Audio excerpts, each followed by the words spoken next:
Hi, my name is Sheridan Chan. I'm a Process Development Coordinator here at the Broad Institute. Today we'll be going over the Illumina sequencing process as the Broad uses it here in a high-throughput design. We're going to be kind of touching on a lot of our troubleshooting efforts that we've experienced with using the Illumina sequencing technology here at the Broad, and all the process changes that we've made going forward with this technology. Here's a quick breakdown of the Broad workflow as we do it here at the Broad. We typically break apart the linearization blocking cluster AMP process into two separate events with a Cyber QC in between the cluster AMP and the linearization blocking and primary annealing, which typically takes place a day after cluster AMP. The process is very similar. Not a lot has changed from the original Illumina design. We'll see some small changes as we go forward in the slide presentation. A more in-depth view of our process. One of the key factors here is our pre-run sequencing wash, which we always do a sodium hydroxide wash before every run. Illumina has stressed the importance of making sure that your instruments are washed on a regular basis. We have taken the extra step to make sure that our instruments are washed prior to every run start. Again, our linearization blocking and primary annealing takes place after cluster AMP and Cyber QC. Read-2 sequencing reagent prep is handled by our reagent prep team currently and is handed off to the folks that are setting up the sequencing run. Sequencer preparations are handled by the technicians out on the floor. Prism cleaning, flow cell installation, which we cover in depth in our in-lab presentation, is also critical. Oil application is also covered in our in-lab presentation and is also a critical part of our setup. First base incorporation and calibration, all of our metrics meet the adequate requirements before our run start, going through read 1 and progression, tracking during the run progress. For the read 2 process is very similar, a little bit shortened, but we have our paired end module reagents prepped, read 2 sequencing reagent preparation, again, which is taken care of by the reagent prep team and handed off to sequencing technicians. First base incorporation, which includes quality check of metrics, and also read 2 start and progression. Because we are a beta testing site for Illumina, here at the Broad we're running various different versions of software and instrumentation upgrades. Tracking is critical in pulling apart this data once it's post-analysis. A couple of things that we pay close attention to are various tracking systems, whether it be a paper tracking system or a LIMS integrated tracking system. Our flow cell ID library contains per lane, cycle count, index chemistry, recipe versions, which are stored off-rig, and we use an integrated recipe selector to select the right recipe based on the upfront flow cell designation. Reagent versions and the FC versions, we are now pretty much fully into the version 4 flow cells, so that should not become such a huge deal anymore. Lot numbers of reagents is critical for potential troubleshooting on the back end, and also our software versions. We're currently in progress of testing the 95G run attempts, which uses the 1.8 pipeline, so we have to make sure that we can identify these pipeline outputs on the back end post-analysis. The standard recipe as it comes from Illumina includes focus calibration and edge find that automatically progresses at first base incorporation chemistry. Here at the Broad, we have decided to add user weights before the calibration and the edge find. Typically, any issues that we may encounter during the auto calibration and edge find, we are able to then go back in and troubleshoot. It also allows for the user to perform a couple manual checks before we proceed with the autofocus and calibration. One is the 4-corner check for oil. Make sure that you have adequate oil coverage along the 4 edges of your flow cell. It also allows the user to monitor the focus calibration, to pull up the focus calibration report, check the metrics that are included in the focus calibration report, and also monitor the edge find. It allows the user to intervene as necessary if one of these processes should fail or not produce the required result. It's also a convenient point to restart in the recipe. Here is a quick breakdown of the focus calibration result and a couple key metrics that we pay close attention to while we're looking at the quality at the start of a run. First one is our R value, which is an absolute value of plus or minus 1. Very exact same value as used by the Illumina. Second is our SQ value, which is below 0.25. Here at the Broad, we decided to use 0.25 because we did notice that a lot of our runs were close, 0.21, 0.22. They did not generate a warning at the focus calibration page, and the resulting data from these runs have been pretty high quality. So we decided to bump this particular metric up to 0.25, where we start to see a little bit of a decline in our quality based on anything higher than 0.25. The next metric is the max bright value. The max bright value is a key performance indicator. It indicates the performance of the autofocus laser. Max bright values between 1700 and 2200 are ideal. Anything below that may indicate that you have an underperforming autofocus laser or that the autofocus laser may be on its way out. The sensitivity, 350 to 400, is ideal, and our focus quality above 65. The second tab of the focus calibration result gives you the Z-plot, which includes our highest focal quality. As reference to the prior slide, above 65 is ideal. This is a quick breakdown of the 30 images that we're taking doing the focus calibration and the highest potential focus quality spot for that particular flow cell. The focus quality number is variable depending on the flow cell. A flow cell that is too sparse will yield a slightly lower, or one that's too dense could also yield a slightly lower value. Switching to a different tile and attempting to redo the focus calibration is a good way to check, and also to avoid bleaching out of any particular tile. If you have to repeat the focus calibration numerous times, then moving to a different tile is recommended. Focus qualities are definitely dependent on cluster uniformity and density.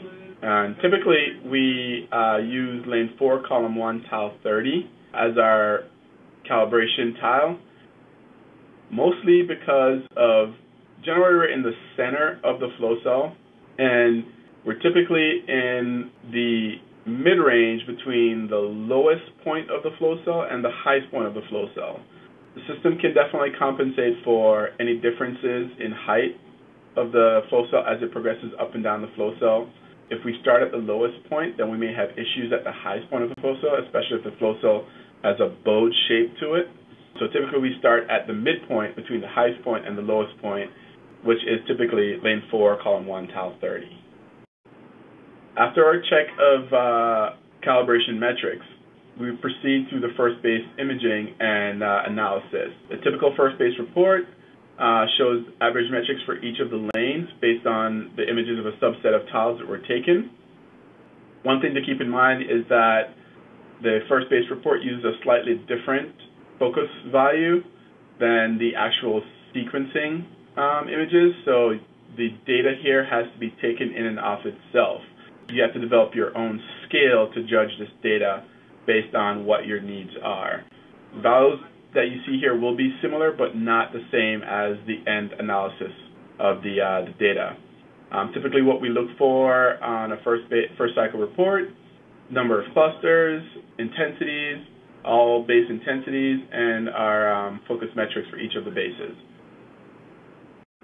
Focus quality is definitely dependent on the insert size and cluster uniformity. Again, larger inserts will produce larger clusters, just reducing the focus quality.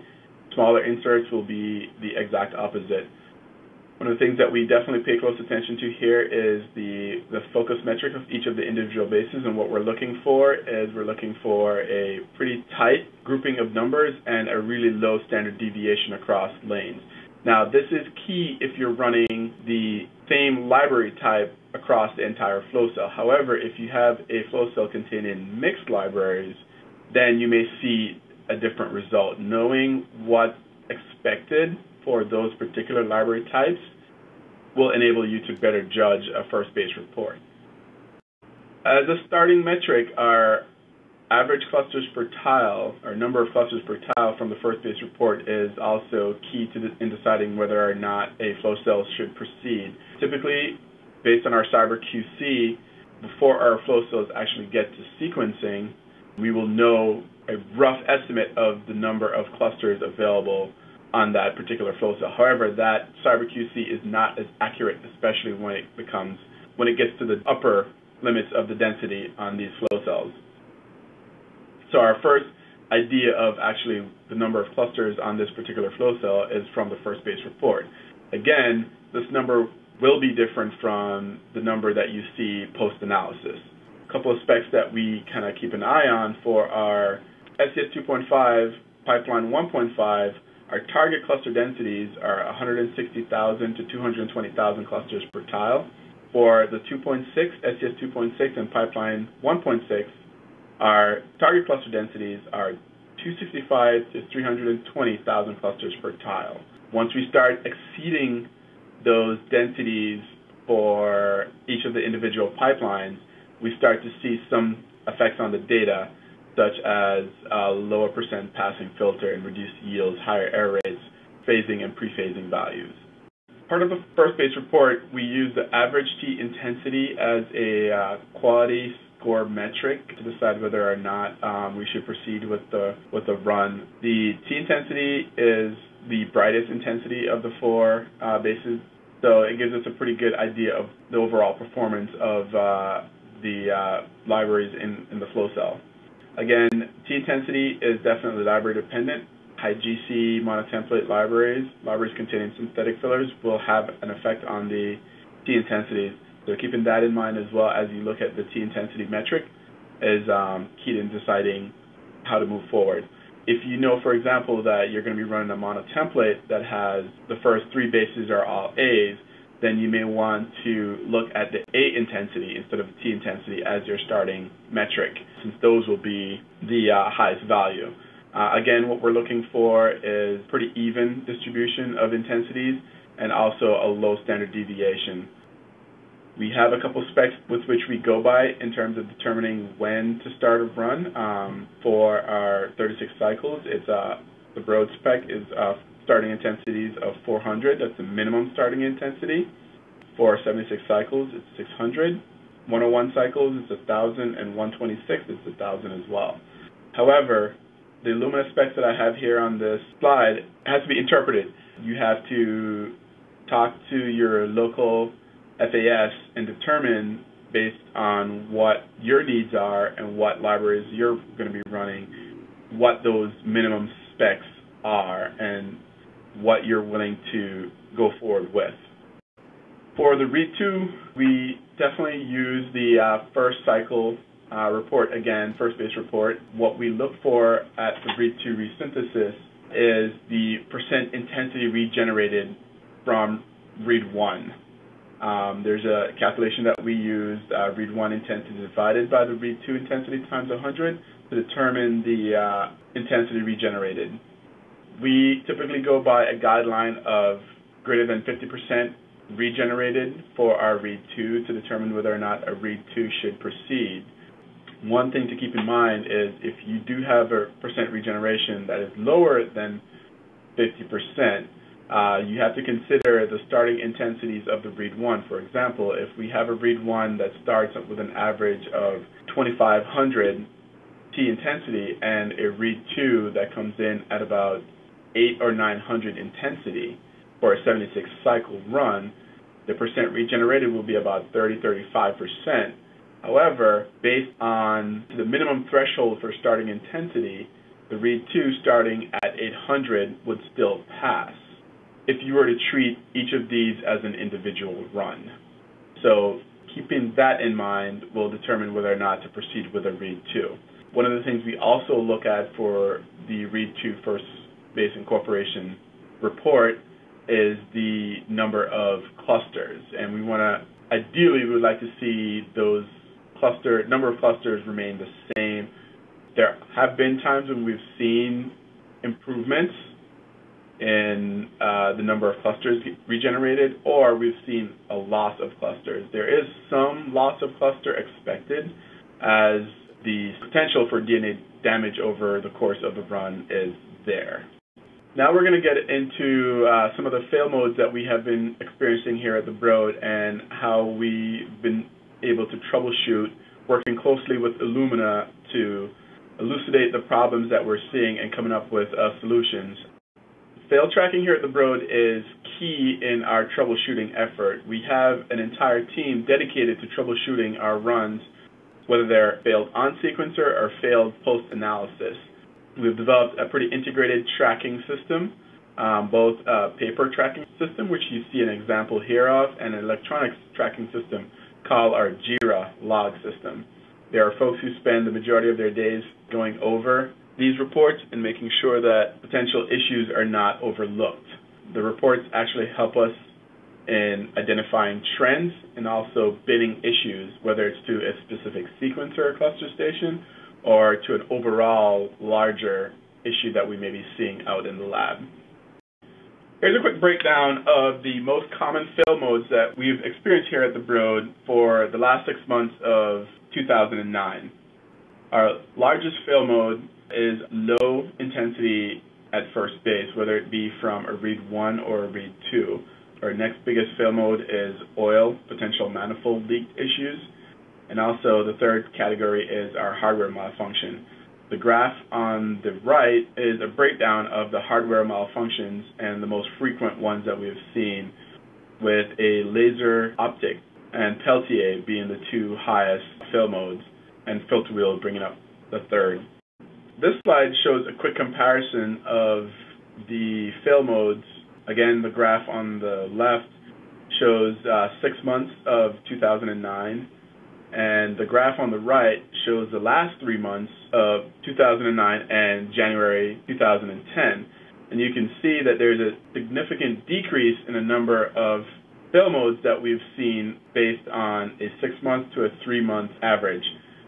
In the 6-month average, we're seeing 216 events, whereas in the last 3 months, we have seen 49 incidences.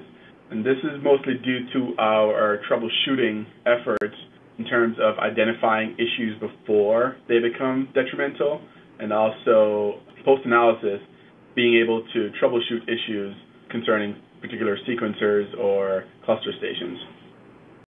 Our largest fail mode that we're seeing here at the Broad has been the oil fail mode. Illumina has taken steps to reduce the incidences of oil by redesigning the Peltier block in the newer GA2, GA2X instruments. However, we are seeing incidences of oil propagation on our flow cells. The RTA heat map on the left kind of gives you an idea of what an oil incident could look like. What we see is the start at cycle 88. There are incidences of oil in the middle of the flow cell, and by cycle 102, the oil has spread to envelop pretty much the entire flow cell. What we're seeing with these tiles, based on the image on the right, blurred images. If we're to zoom in on the clusters, you'll see that these clusters are out of focus. Oil incidences like this one is a very minor oil incident where only portions of the tile is affected. If you look closely at the image, you can see that there are sections of the tile where the clusters are perfectly in focus, but then there are sections, especially through the middle, where the clusters are not in focus, and that's due to the oil. Identifying these oil issues as early as possible in the run, the flow cell can be cleaned and the run resumed. Using the RTA and the images that are being generated from the sequencer are key tools in identifying an incident of oil. A common fail mode that we also encounter here at the Broad is tiles that are out of focus. Now, tiles that are out of focus can be due to various different fail modes. Identifying exactly what the specific of this fail mode is definitely takes a little bit of sleuthing. One thing to keep in mind is that a distorted focus dot will always precede a tile that's going to be out of focus. On the RTA heat maps, we see an incident where we're starting to lose entire tiles because they cannot be analyzed. So we're seeing a lot of black tiles starting to show up in our heat map. Now, tiles going out of focus can be due to incidences of oil, major incidences of oil, which in this case, this is what we're looking at, is a major incidence of oil on the image where the entire image is out of focus. Could also be due to a reagent leak. With the redesign of the manifolds, we have encountered incidences where we do see a reagent leaking on top of the flow cell. Could also be a problem with the focus laser. Again, going back to your max bright metric, keeping track of those run to run will give you an indication of the performance of your focus laser. RTA cannot process these tiles because they're so out of focus, so you end up losing these tiles altogether, which will have detrimental effects on your data. One thing to keep in mind is that black tiles are representative of a couple of different fail modes, and identifying the specific of that fail mode, again, takes a little bit of backtracking, looking at the images, seeing when it starts to happen, having a service engineer come in and take a look at the optics and laser assembly, checking the laser power to make sure everything is functioning okay. This is a fail mode that we don't see that often, but we think it's important that everyone should be aware of it. Again, oiling of the flow cell is key to preventing this particular fail mode. Cleaning of the prism is key to preventing this particular fail mode as well. And this is oil on the optical side of the prism, where you're reducing the light transmission through the prism and into the flow cell. So you're essentially losing that entire tile altogether.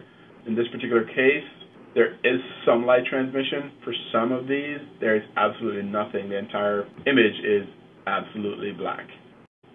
Identifying, resolving, and preventing a fail mode for oil. Again, using the RTA heat maps, the images on the sequencer in real time are key to resolve at run prep, to remove the entire assembly, both the flow cell and the prism, clean it, reinstall it before the run starts. During the run, you can stop the run or pause the run in progress, typically at an imaging cycle, clean the flow cell, being careful not to shift that flow cell out of place. So lifting the manifold up is definitely not recommended. Restarting the run. To prevent, one of the things that we've established here at the Broad is to use a very conservative, standardized oiling method, which we presented in the lab module. So everybody's using the same amount of oil, everybody's using the same technique, and that has reduced the number of oil incidences that we've seen significantly in the past couple of months. And cleaning the Peltier block, because oftentimes the flow cell, when it's loaded, is nice and clean, but we forget to just give the Peltier block a touch, and there may be some residual from the prior run still on the Peltier block that was never removed, and that's where a lot of our oil propagation actually comes from, is from the Peltier block coming down on the flow cell, pushing the oil out, then getting wicked up onto the flow cell surface. RTA processing thread death. This is a fairly new fail mode that we've come across recently in the past couple of months. And what it involves is RTA has 3 processing threads that run in the background that are responsible for processing tiles as they're imaged.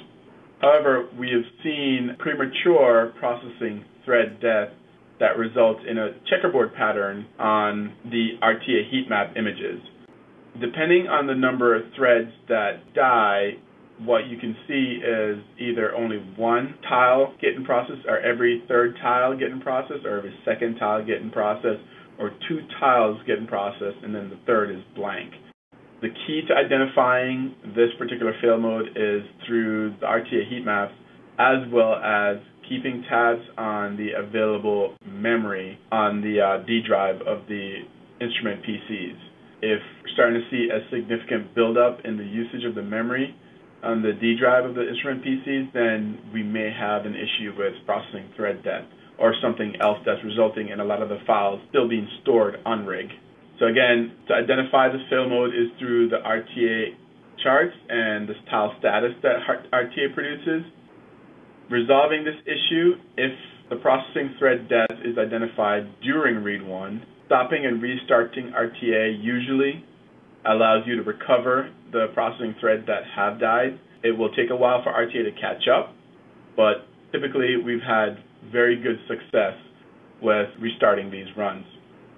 If RTA processing thread death was identified after read 1 had completed and read 2 was in progress, recovering the available tiles is not possible. However, if your particular lab saves all the images from a particular run, then those images can be fed into the pipeline For us, because we only transfer the CIF files, once the processing has progressed into read 2, we have not been able to recover any of the skipped tiles from read 1. Reason being, processing thread death is the normal signal for the RTA system at the end of read 1. Once the system has detected that the processing threads have died, then it moves on to the read 2 processing, and we can't go backwards and recover those tiles from read 1. However, we have had instances where thread death has started a couple cycles into read 1 or read 2. If that is the case where read 1 is perfectly fine and read 2 experience a thread death, then restarting RTA from the restart option in the run folder should be able to recover RTA, the threads from the read 2 process. To prevent this, definitely monitoring the read 1 closely, especially right after setting up the run and looking for that checkerboard pattern. Typically, it starts to show up right around cycle 2.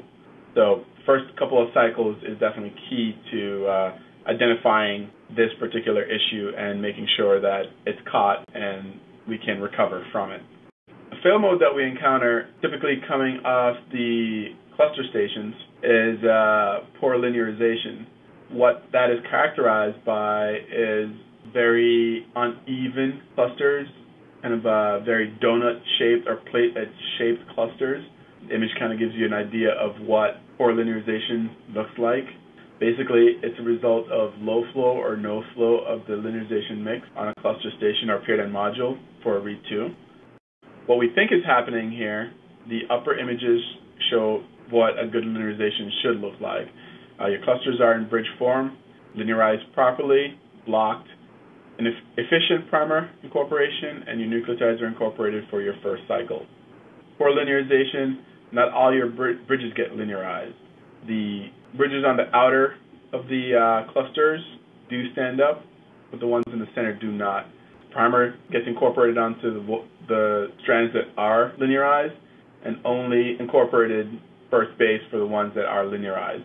So you get the edge fluorescence with the center kind of a donut shape being less intense. Identifying, resolving, and preventing this issue, inefficient flow of on a cluster station or paired-end module is typically the primary indicator of poor linearization. Checking the flow volumes from your reagents, starting volumes and dead volumes, and flow rates as well, especially at the critical linearization mix reagent, could also be due to inefficient linearization mix in and of itself. That can only be detected once the flow cell has been imaged. To resolve this, you can always repeat the linearization blocking primer annealing process, which just involves denaturing the primer off and repeating the step on a cluster station or paired-end module. A couple of things that we use here is to mark the level of the reagent before they're loaded on the sequencers, to avoid freeze thawing of reagents, and to avoid storage temperature fluctuations. One incident that we had a freezer that was a frost-free freezer, and it would cycle temperature to stay frost-free. We found this out after setting up a couple runs with reagents from that freezer, and they were constantly failing. And we kind of identified that as the process where it would not stay at negative 20 constantly. It would cycle up to 10 degrees or so, then cool down, or negative 10 degrees and cool down. So those temperature fluctuations can have some effects on your reagents. Keeping the reagents at a constant temperature while in storage is definitely key. And also recording the lot numbers for later tracking. Another fail mode that's associated with cluster station paired-end module is poor blocking. Poor blocking is definitely characterized by very few visible clusters. Actually, in extreme cases, which this image was taken from, you would see an inverse of what a normal tile would look like. Basically, the entire background is fluorescing while the actual clusters are actually not. And you can see in this particular image, the clusters are actually the dark spots on the tile. Poor blocking can be very subtle. It's not always extreme case as we see here in this image. It could be the result of the on-block OH groups at the end of the linearized strands, as well as excess primer on the flow cell surface that were not blocked during the process. What we think is happening, again, we have an example of what a good blocking should be. All your excess primer on the flow cell surface are blocked, normal primer incorporation, and first base incorporation. For blocking, not all your primers on the primer lawn actually gets blocked. Not all the illegals on the flow cell surface gets blocked, which leaves them open to incorporate fluorophores and bases. So what you get is an overfluorescence, which kind of drones out the actual clusters that are there. Again, pore blocking can be very subtle. It could be just a slight increase in the background noise on the flow cell where you still have your clusters and they're visible, but you see an increased background noise. Identifying this particular fail mode, again, stems from the volume checks on the cluster station or paradigm module, especially of your critical reagent. Resolving, again, is to strip the primer and repeat the LDPA process. Preventing is by marking level of reagent, avoid freeze thaws, and storage temperature fluctuations. One of the key things to these particular fail modes is that they typically go hand in hand. If you see one, you'll see some instances of the other as well. So repeating the entire linearization blocking process generally tends to take care of both at the same time. We have seen instances where it's one issue only, but for the most part, we do see them in a combination of both linearization and blocking, because one determines the efficiency of the other. Another fail mode that we encounter is poor primer annealing. This is typically the result of not mixing your primers very well or lack of flow of your primer during the primer incorporation phase in the linearization blocking step. This poor primer annealing is typically identified by looking at the actual clusters. Your intensity will be typically below your minimum threshold. What we're looking for identifying poor primer annealing is the cluster uniformity. So on the sequencer, you would zoom in on the images. If the clusters look very tight and uniform, but they're just not bright, we can make a solid case for poor primer annealing.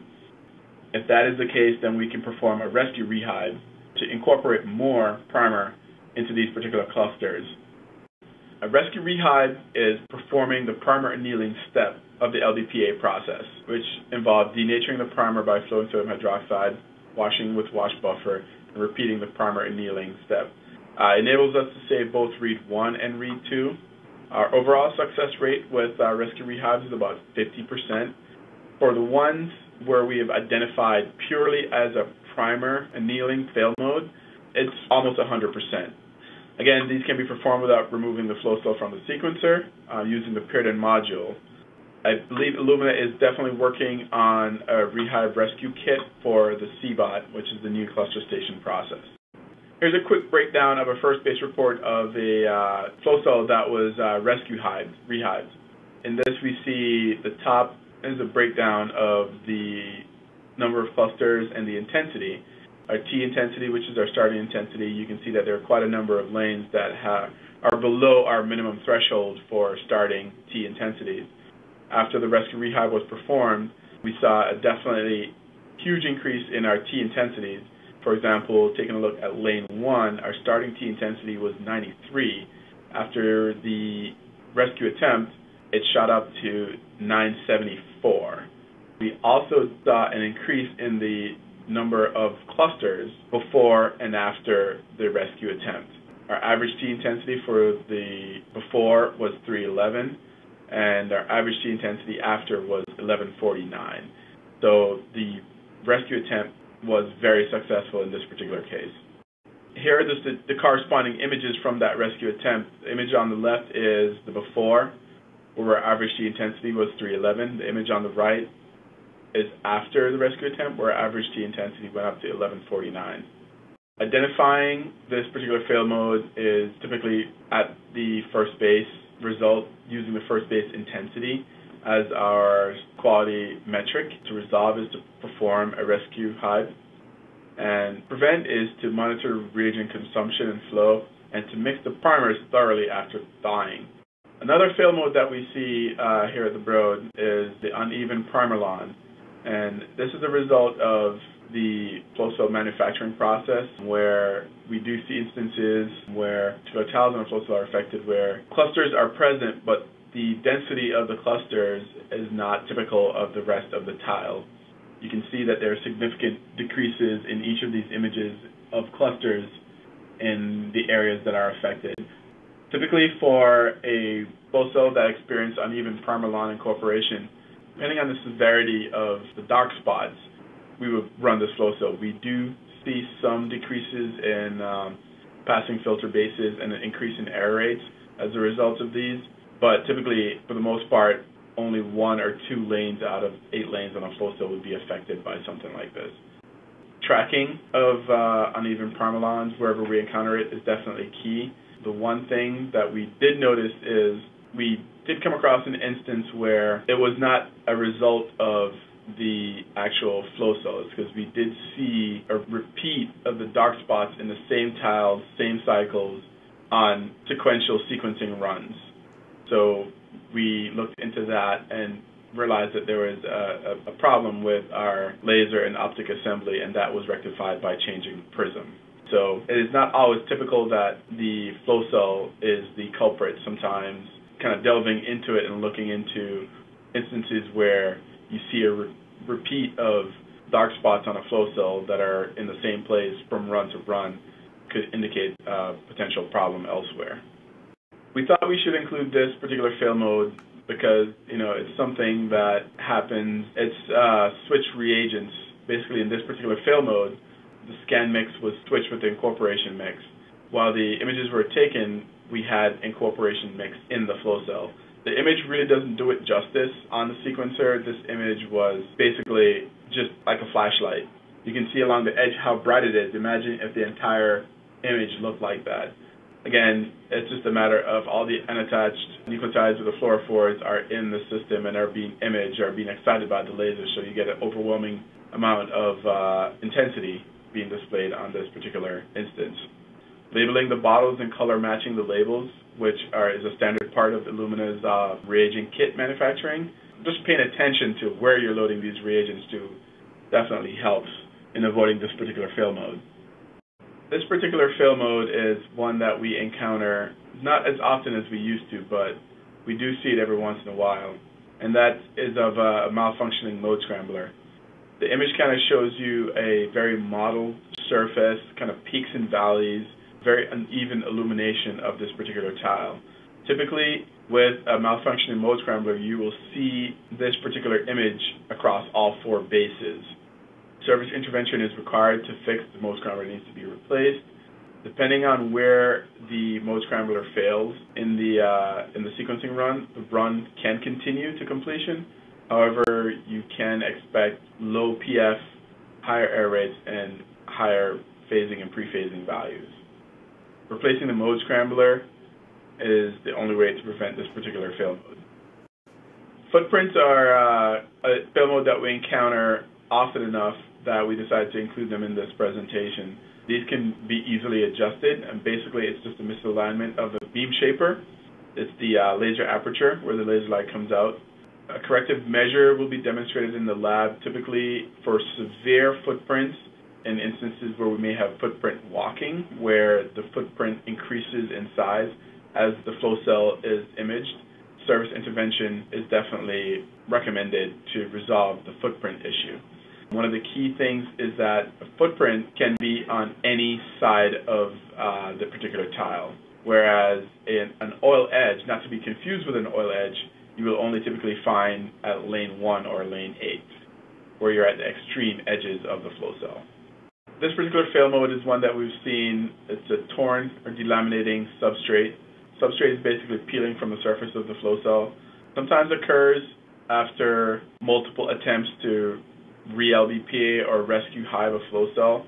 Also, it could be a performance indicator of the Peltier block, both on a cluster station and a sequencer. For the most part, when we have seen torn substrates, it's always been backtracked to a malfunctioning Peltier where the Peltier is ramping temperature higher than the expected value.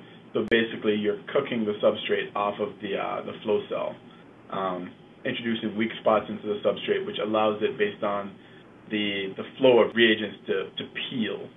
Best practices, as we practice them here at the Broad, a lot of these best practices will be discussed in detail during the various lab modules, but to go over some real quickly.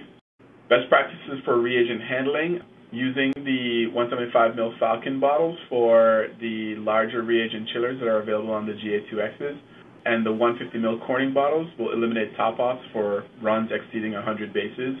Again, labeling and color matching the bottles to the lines. Performing a sodium hydroxide wash before every run, and during a period of time when the sequencer is in a prolonged downtime is definitely something that we do and recommend. Measuring and tracking flow volumes. Marking the level of the reagents when loading onto the instrument. Typically you can, by a quick visual, once you're accustomed to seeing the dead volumes at the end, you can tell how well reagent has flowed based on the resulting dead volume that's left from just a visual standpoint.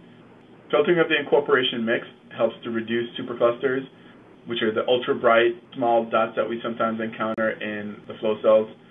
Definitely do not filter your incorporation mix with the enzyme already in the mix. The enzyme will not filter. Also, filtering the cleavage mix is also shown to reduce instances of superclusters as well too.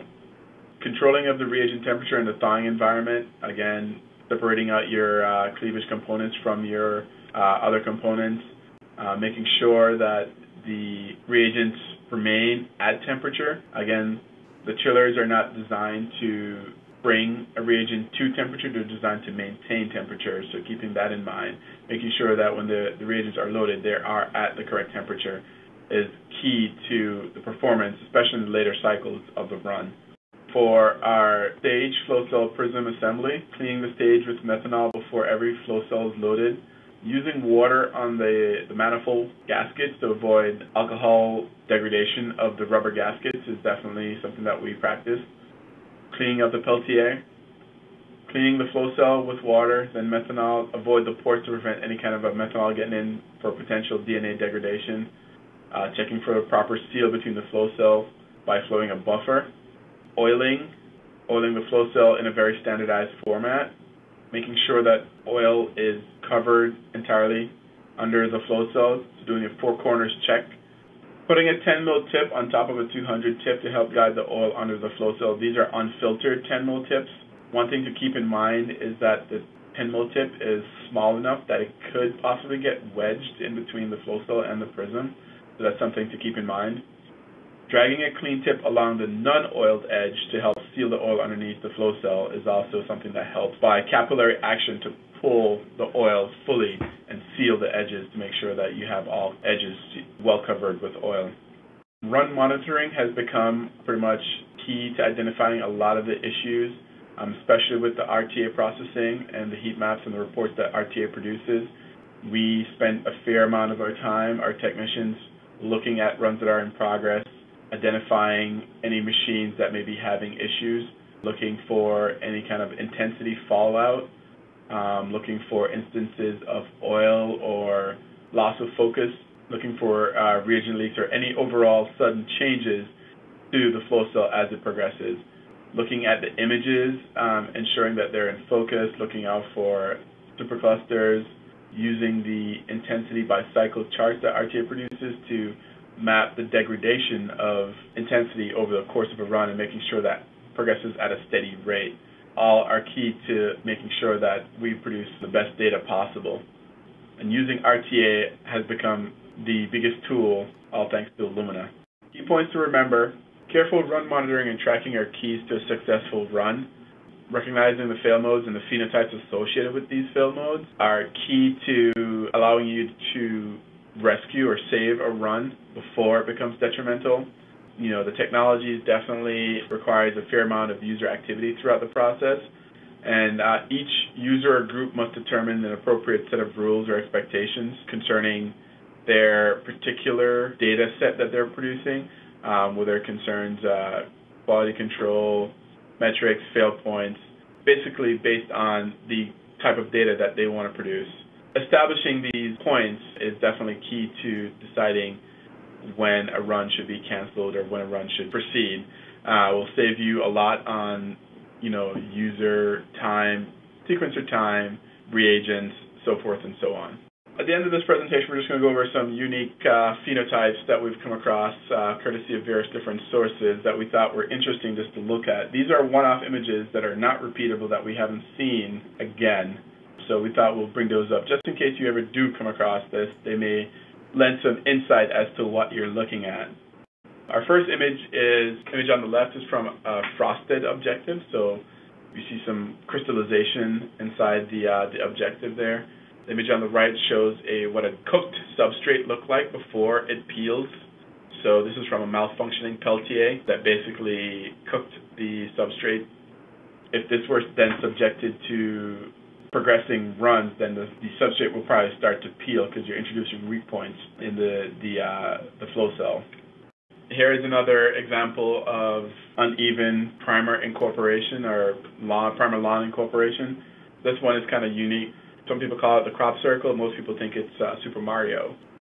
This image is, again, another instance of uneven primer lawn incorporation, but it's very unique as courtesy of Jen Fostel out of Hayward from Illumina. And this one is something that we've countered in our cyber QC, and we just thought it looked really nice. And this is, we call this one the amoeba.